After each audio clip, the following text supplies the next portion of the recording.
Our topic for today is all about factoring trinomials. Ito nga yung ating given, ax squared plus bx plus c. Ito yung tinatawag nating quadratic trinomial term. Okay, since wala naman siyang equal 0, kaya hindi siya quadratic equation. Ayan, determine the factors of the following. Ayan, ang ituturo ko ngayon ay shortcut method kasi may napapanood pa rin ako na gumagamit ng trial and error process. Okay, kaya ang ituturo ko ngayon ay yung pinakamadaling paraan para makuha nyo ang factors ng ating quadratic trinomial.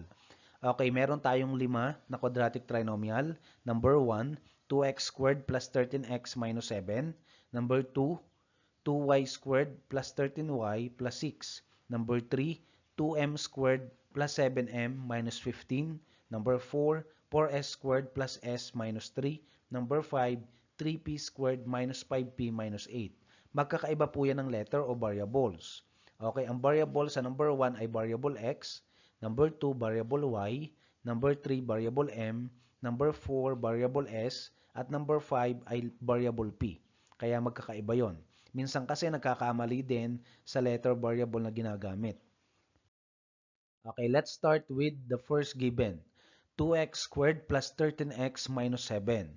Okay, ang first step na gagawin mo, kailangan yung ating 2, ayan, ito yung ating 2 na numerical coefficient ng ating quadratic term, ayan, kailangan ma-multiply mo siya doon sa ating constant term na negative 7.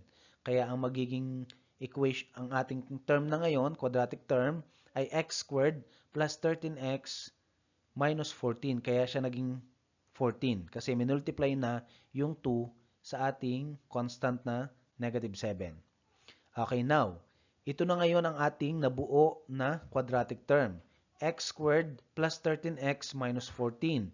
Ano yung sunod na gagawin mo? Madali na ngayon tong makuha yung ating factors. Okay, kasi ito ay single quadratic term na. Wala na tayong numerical coefficient. Okay? Anong gagawin natin? I-ready muna natin yung ating parenthesis or quantity. X blank, X blank. Kasi ang variable ay X. Sunod, na gagawin natin, kuhanin natin yung ating, tingnan muna natin yung ating constant term. Ano yung ating constant term? Yan, ito yung ating constant term, negative 14. Okay, gawa tayo ng solution doon. Kasi ang iba dito ay nahihirapan pa rin para malaman yung factors. Lalo na sa ating mga beginners, students. No? Ayan, ituturo ko lang to ha. Ang ating constant term ay negative 14 para malaman ang ilalagay dito sa ating factors. Yung x blank, x blank.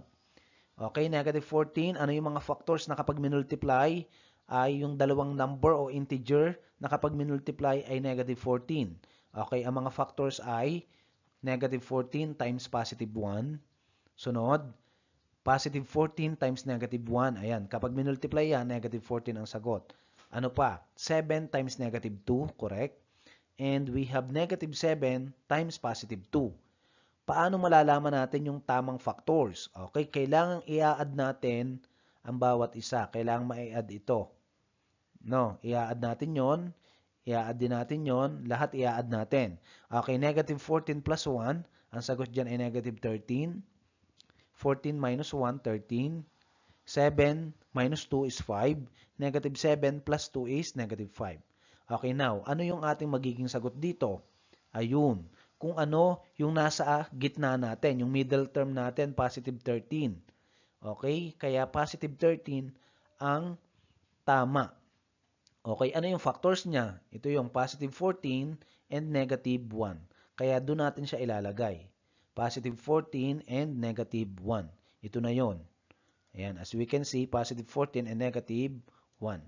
Okay, next. Anong sunod na gagawin? Kung ano yung tinanggal natin, ayun, tinanggal natin kanina yung 2, doon naman natin siya ibabalik. I-divide natin sa ating binomial constant. Ano yung binomial constant dito? X plus 14, ang binomial constant niya ay 14. Sa x minus 1 naman ay negative 1. Doon mo i-divide. Okay, kaya magkakaroon tayo ng x plus 14 divide 2, x minus 1 divide 2. Okay, dinivide natin sa ating constant. Okay, ano mangyayari doon? Isi-simplify natin. 14 divide 2 is 7, kaya x plus 7 yun. Yun namang isa, i-cross multiply natin, although pwede rin ng x minus 1 ha, pero para maging constant or standard yung ating factoring, yung factors ay i-rewrite natin siya as 2x minus 1.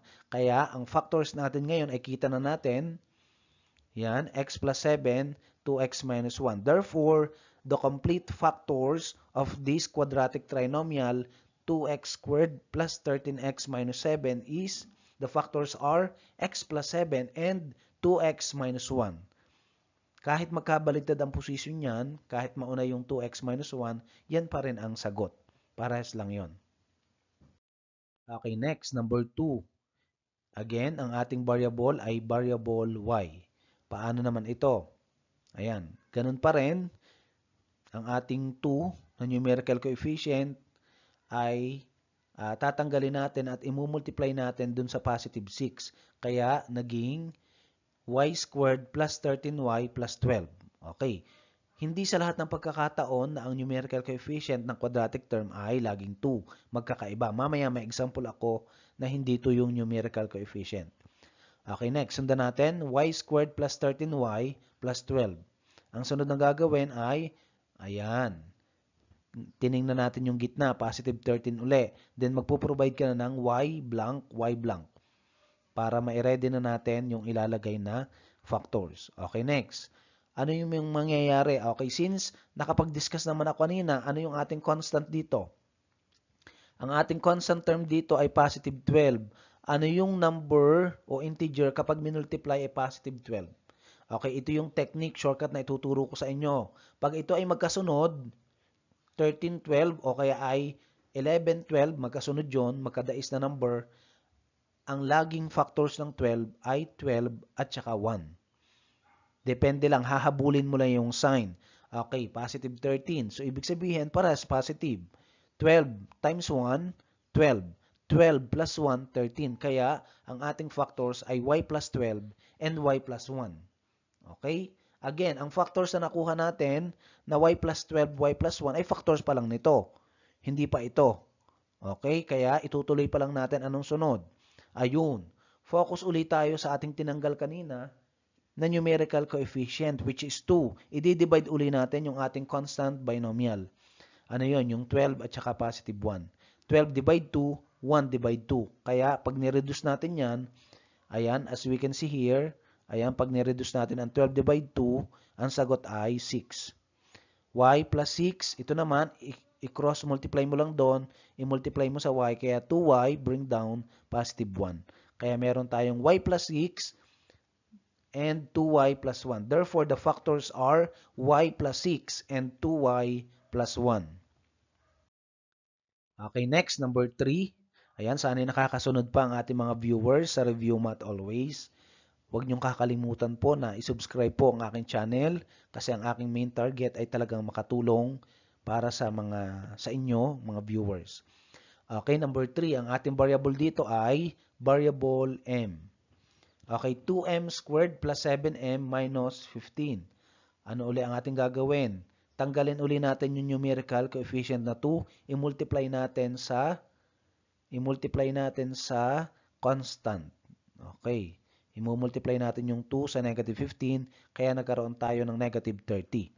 Paano naman i-factors? Kuhanin ang factors ng m squared plus 7m minus 30. Madali na to. No? Kung mapapansin natin, kailangan mapalabas natin yung positive 7. Mapalabas natin yung positive 7. M blank, M blank. Okay, sa negative 30, ang ating constant, dito ka lang titingin, ano yung kapag minultiply ay negative 30. Okay? Nalalabas naman yung 7. Okay, ano yung mga factors ng 30 or negative 30? 10 times negative 3, negative 10 times 3, 15 times 2. Okay, hindi naman lalabas yung 7 sa 15 times 2. Kaya dun lamang siya saan? Sa positive 10 at saka negative 3. Kaya ang factors natin ay m plus 10, m minus 3. I-double check natin. 10 times negative 3, negative 30. Check. 10 minus 3, 7. Nakuha natin yung 7. Kaya malinaw na ang factors nito ay m plus 10, m minus 3. Okay, anong sunod natin? Okay, yung tinanggal nating 2 kanina. Okay, i-divide naman na ngayon natin. 10, m plus 10 divide 2, m minus 3 divide 2. Huwag nyo pong kakalimutan na mag-divide kasi hindi pa natin nakukuha yung factors ng original given. Ito yung ating original given. 2m squared plus 7m minus 15.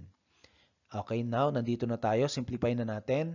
M plus 10 divide 2, m minus 3 divide 2. Ang simplified term niya, m plus 5, ayan. 10 divide pa 2 is 5. 2m, ito naman ay multiply lang sa m. 2m, bring down negative 3. Therefore, the factors are m plus 5 and 2m minus 3. Okay, next, number 4. Ayan, iba na ang ating numerical coefficient, which is 4 na. Ayan, kung mapapansin natin sa ating given, 4s squared plus s minus 3. Ang ating numerical coefficient dito ay 4. Anong gagawin natin? I-multiply uli natin yung 4 sa ating constant na negative 3. Kaya magiging s squared plus s minus 12. Saan ang galing uli ang negative 12? Minultiply yon. 4 times negative 3. Okay, next. Iabang uli natin ang ating quantity or parenthesis. S blank, S blank. Bakit S? Kasi ang variable S ang ating ginamit sa ating given. Okay, ano yung gitna? Positive S. Automatic meron tayong 1 doon na numerical coefficient. Imagine invisible or understood value na meron tayong 1 na numerical coefficient ng S. Okay, next. Sunod. Ano ang ating constant dito? Negative 12. Negative 12 ang ating constant. Dito ka lang titingin para makuha natin ang factors. Ayan. Baliktad naman kanina, kung ito naman ay hindi sila magkasunod at 1 naman yung gitna, 1, ang factors naman ng 12 ay consecutive. Magkasunod naman yung factors. Ano yung magkasunod na factors na 12 ang sagot? 4 times 3 or 3 times 4. Yun lang yung magkasunod. Na kapag minultiply mo ay 12. Makukuha mo ba yung 1? Yes. Papalitan mo lang ng sign. Ano yung sign na nasa gitna? Positive. Ibig sabihin yung positive ay nasa malaking number, sa 4. Kaya ang ating factors ay s plus 4 and s minus 3. Okay, next. Ano yung tinanggal natin kaninang number? Babalik tayo doon. 4. Ayan ha. Okay, mali lang yung pagkakaturo sa number na palagay. Ito yung numerical coefficient natin, 4. Ayan. 4 ang tinanggal natin kanina. Ngayon, doon din natin ibabalik. Doon din natin i-divide.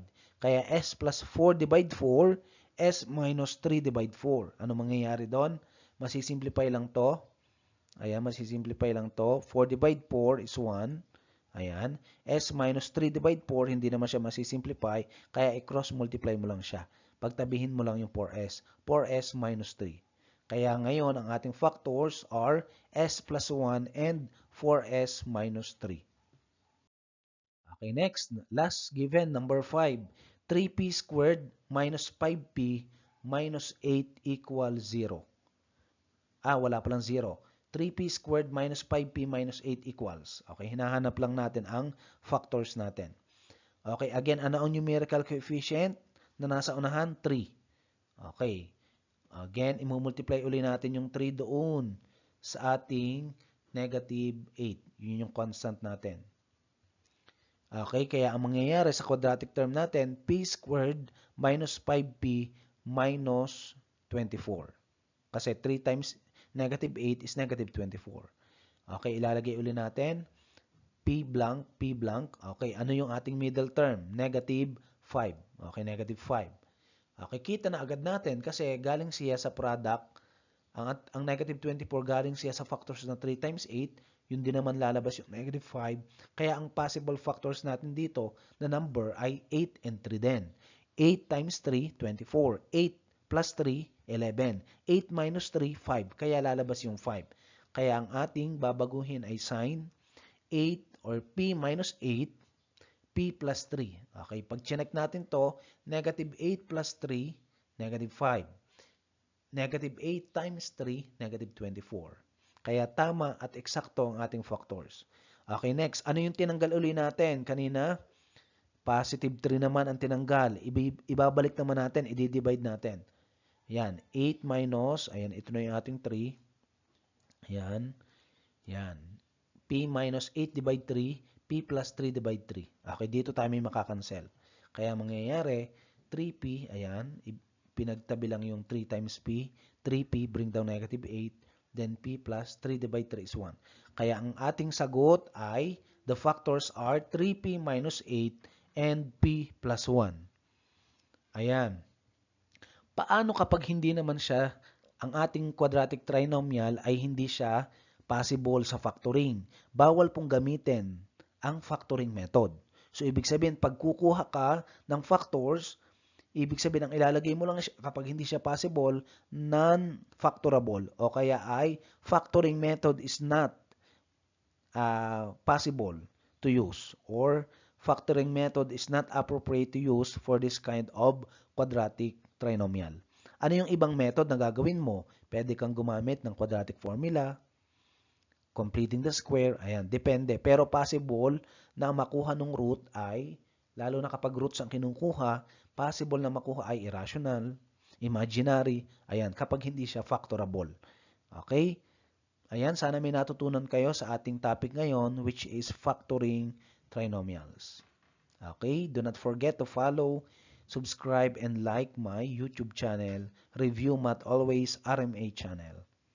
Thank you.